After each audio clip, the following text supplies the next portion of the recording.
Высокие технологии. Хай-тек.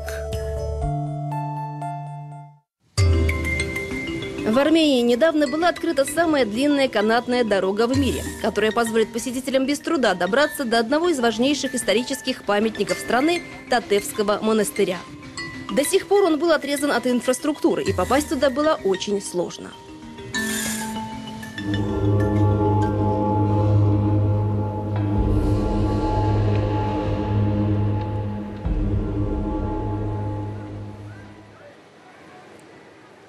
Строительство канатной дороги над ущельем и рекой Вуротан обошлось в 30 миллионов евро.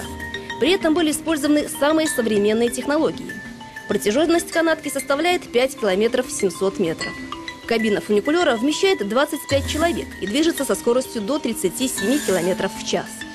Путь в одну сторону занимает около 11 минут. Канатная дорога является частью проекта по созданию в районе туристической инфраструктуры, направленного на привлечение большего числа путешественников. Работы по строительству канатной дороги продолжались около года. Их вели специалисты швейцарской и итальянской компаний.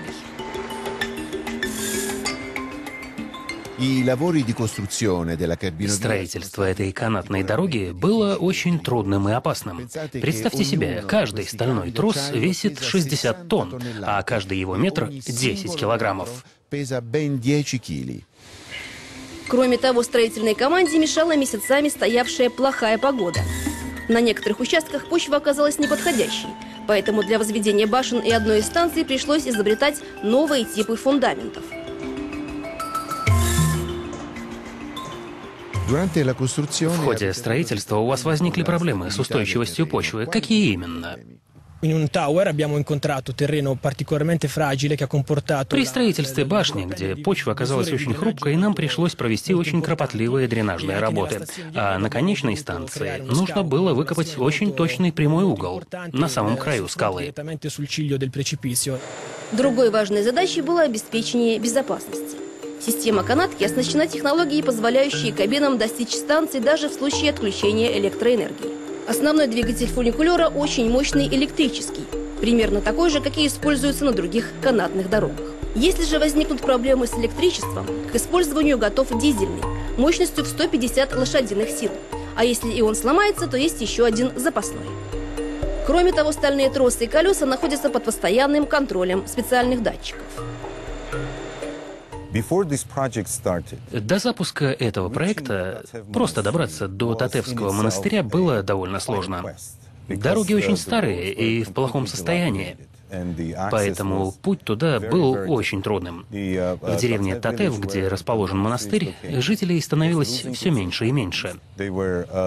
Они стремились уехать оттуда и найти новые места для жизни, так как там они были отрезаны от внешнего мира, по крайней мере, 6 месяцев в году.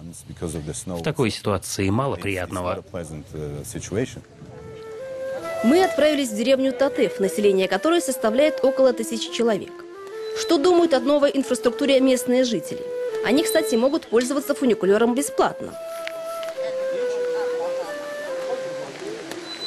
Сейчас большинство жителей Татева – это пожилые люди, однако фуникулер позволит создать новые рабочие места, и молодежь сможет вернуться. Лично меня это напрямую не касается, потому что я не буду пользоваться фуникулером. А для моих детей это хорошо. Они будут им пользоваться. Придание новой жизни через развитие туризма Татевскому монастырю IX века и его окрестностям – в этом заключается главная миссия новой канатной дороги.